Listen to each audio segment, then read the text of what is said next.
Start. Bharat इस बात का उदाहरण है कि लोकतांत्रिक ढांचे के भीतर आर्थिक प्रगति किस प्रकार प्राप्त की जा सकती है।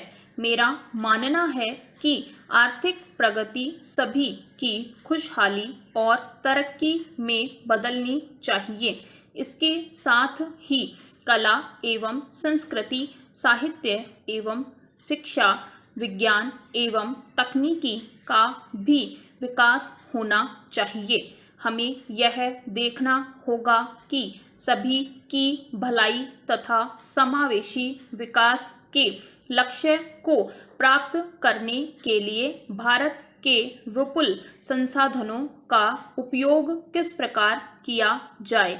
गांधी जी ने हमें यह सिखाया है कि अच्छे साध्य केवल अच्छे साधनों से ही प्राप्त हो सकते हैं।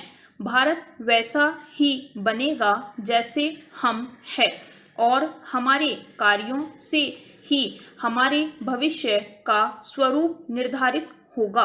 राष्ट्र के निर्माण के लिए लोगों का त्याग करना होता है। यहाँ मैं हमारी सीमाओं की चौकसी करने के लिए अपनी सशस्त्र सेनाओं और देश में कानून और व्यवस्था बनाए रखने के लिए सुरक्षा बलों की महत्वपूर्ण भूमिका की सराहना करना चाहूँगी। हमारे इस क्षेत्र में आतंकवाद तथा उग्रवाद के चलते हम असावधान रहने का खतरा नहीं उठा सकते। पैरा।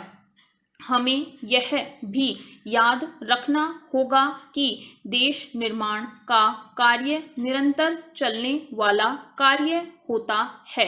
पीढ़ियां आती है, पीढ़ियां जाती है, परंतु देश का अस्तित्व बना रहता है। अपने अपने समय में प्रत्येक पीढ़ी को अपना गुणवत्तापूर्ण योगदान देना होगा। स्वामी विवेकानंद जी ने कहा था, हमारे पूर्वजों ने बहुत से महान कार्य किए थे, परंतु हमें जीवन में और अधिक पूर्णता प्राप्त करनी होगी और उनकी महान उपलब्धियों से भी आगे जाना होगा। इसलिए आइए हम सब मिलकर अपने देश को और अधिक ऊंचाइयों की ओर ले जाने का संकल्प करें। पैरा। मेरा मानना है कि अभी महिलाओं की पूर्ण क्षमता सामने नहीं आ पाई है, इसलिए मैंने अपने राष्ट्रपति काल के दौरान उनसे जुड़े मुद्दों पर लगातार ध्यान दिया। महिलाओं में योग्यता तथा बुद्धिमत्ता की कमी नहीं है, लेकिन सामाजिक बाधाओं और पूर्वाग्रहों के कारण लैंगिक समानता के लक्ष्य की प्राप्ति अभी बहुत दूर है। मैंने देखा कि यद्यपि सरकार द्वारा महिलाओं के लिए बहुत से कार्यक्रम और स्कीमें चलाई जा रही है, परंतु कार्यान्वयन के स्तर पर उनमें प्रोत्साहन, तालमेल और समन्वय का अभाव था। मुझे उम्मीद है कि 2 वर्ष पहले स्थापित महिला सशक्तिकरण संबंधी राष्ट्रीय मिशन की स्थापना के लिए जो प्रयास किए गए थे वे सफल होंगे। इसका उद्देश्य भागीदारों के बीच तालमेल के द्वारा लैंगिक समानता और न्याय के साथ साथ महिलाओं के समग्र विकास के लक्ष्य को प्राप्त करना था। मैं यह भी मानती हूँ कि महिलाएं अधिक शालीन तथा सहानुभूतिपूर्ण समाज के निर्माण में योगदान देती है, क्योंकि उनकी प्रगति में ही स्नेह तथा पालन पोषण की भावना मौजूद होती है। पैरा। किसी भी देश के लिए उनकी मूल्य प्रणाली उसका आलंबन होती है।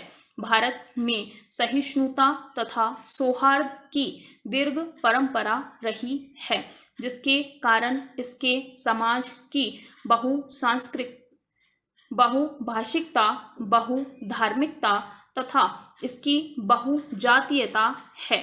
सभी धर्मों के मूल में प्रेम, सहानुभूति तथा सहनशीलता का संदेश है, जिसके संतों ने फैलाया है। इस संदेश ने हमारे देश के लोकाचार को प्रभावित किया है और हमें उच्च उद्देश्यों के लिए प्रयास करना सिखाया है। गुरुदेव टैगोर ने कहा था कि भविष्य उनका इंतजार करता है जो कि नैतिक मूल्यों से समृद्ध हैं, न कि केवल सांस्कृतिक रूप से। मुझे उम्मीद है कि उनके इन शब्दों के अनुरूप भारत एक ऐसा देश बनने के लिए प्रयासरत रहेगा जिसमें समृद्धि और उन्नति की ओर बढ़ते हुए सभ्यतागत मूल्यों तथा हमारे पूर्वजों के उच्च आदर्शों का पालन हो। इससे विश्व मंच पर भारत एक विशिष्ट देश के रूप में स्थापित होगा। पैरा। खाद्य सुरक्षा के हमारे लक्ष्य की प्राप्ति के लिए कृषि उत्पादकता में वृद्धि करना एक राष्ट्रीय जरूरत है। अब कृषि के तरीकों में ऐसा आमूलचूल बदलाव लाना होगा जिसमें कृषि पर भौतिक निवेश के साथ साथ ज्ञान संबंधी निवेश पर विशेष ध्यान दिया जाए। इससे इस क्षेत्र में प्रगति सुनिश्चित हो पाएगी।